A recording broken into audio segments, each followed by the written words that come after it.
détresse. Parce que nous estimons que si un seul est mort pour tous, tous donc sont morts, et qu'il est mort pour tous, afin que ceux qui vivent ne vivent plus pour eux-mêmes, mais pour celui qui est mort et ressuscité pour eux. Ainsi, dès maintenant, nous ne connaissons plus personne selon la chair.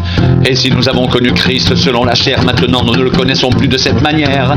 Si quelqu'un est en Christ, il est une nouvelle création. Les choses anciennes sont passées, voici toutes choses sont devenues nouvelles. Et tout cela vient de Dieu qui nous a réconciliés avec lui par Christ et qui nous a donné le ministère de la réconciliation.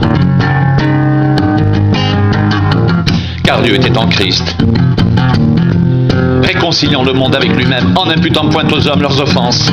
Et il a mis en nous la parole de la réconciliation. Nous faisons donc les fonctions d'ambassadeurs pour Christ. Comme si Dieu exhortait par nous, nous vous en supplions, au nom de Christ, soyez réconciliés avec Dieu. Celui qui n'a point connu le péché, il a fait devenir péché pour nous, afin que nous devenions en lui justice de Dieu.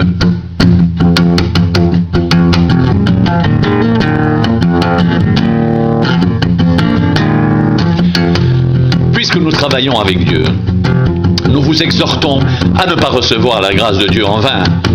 Car il dit au temps favorable, je t'ai exaucé, au jour du salut, je t'ai secouru. Voici maintenant le temps favorable, voici maintenant le jour du salut.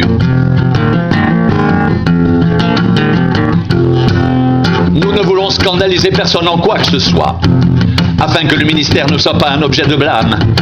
Mais nous nous rendons recommandables à tous égards comme serviteurs de Dieu, par beaucoup de patience dans les tribulations, dans les calamités et dans les détresses, sous les coups, dans les prisons, dans les séditions, dans les travaux, dans l'éveil, dans les jeûnes, par la pureté, par la connaissance, par la longanimité, par la bonté, par l'Esprit Saint, par un amour sincère, par la parole de vérité, par la puissance de Dieu, par les armes offensives et défensives de la justice, au milieu de la gloire et de l'ignominie,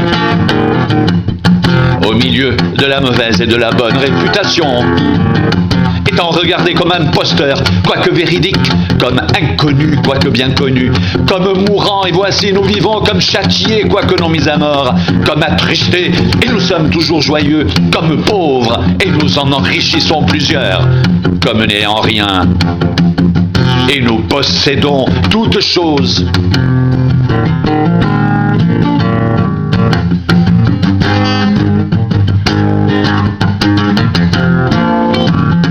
Notre bouche s'est ouverte pour vous, Corinthiens. Notre cœur s'est élargi, vous n'y êtes point à l'étroit. Mais c'est votre cœur qui s'est rétréci pour nous. Rendez-nous l'appareil. Je vous parle comme à mes enfants. Élargissez aussi votre cœur.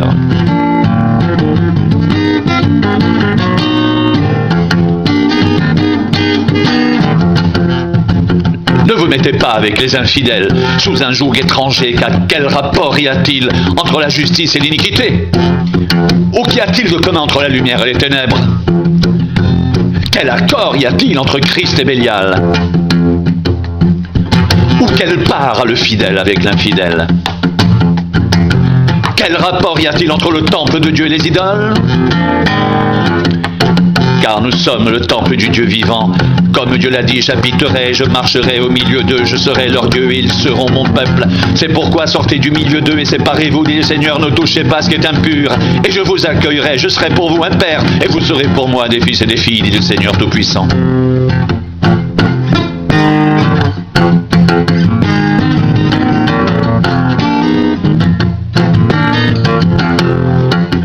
Ayant donc de telles promesses, bien-aimés, purifions-nous de toute souillure de la chair et de l'esprit, en achevant notre sanctification dans la crainte de Dieu. Ayant donc de telles promesses, bien-aimés, purifions-nous de toute souillure de la chair et de l'esprit, en achevant notre sanctification dans la crainte de Dieu. Ne vous mettez pas avec les infidèles sous un joug étranger, car quel rapport y a-t-il entre la justice et l'iniquité? Ou qu'y a-t-il de commun entre la lumière et les ténèbres? Quel accord y a-t-il entre Christ et Bélial? Ou quelle part a le fidèle avec l'infidèle? Quel rapport y a-t-il entre le temple de Dieu et les idoles? Car nous sommes le temple du Dieu vivant. Comme Dieu l'a dit, j'habiterai et je marcherai au milieu d'eux. Je serai leur Dieu et ils seront mon peuple. C'est pourquoi sortez du milieu d'eux et Séparez-vous, dit le Seigneur. Ne touchez pas à ce qui est impur, et je vous accueillerai. Je serai pour vous un père, et vous serez pour moi des fils et des filles, dit le Seigneur Tout-Puissant.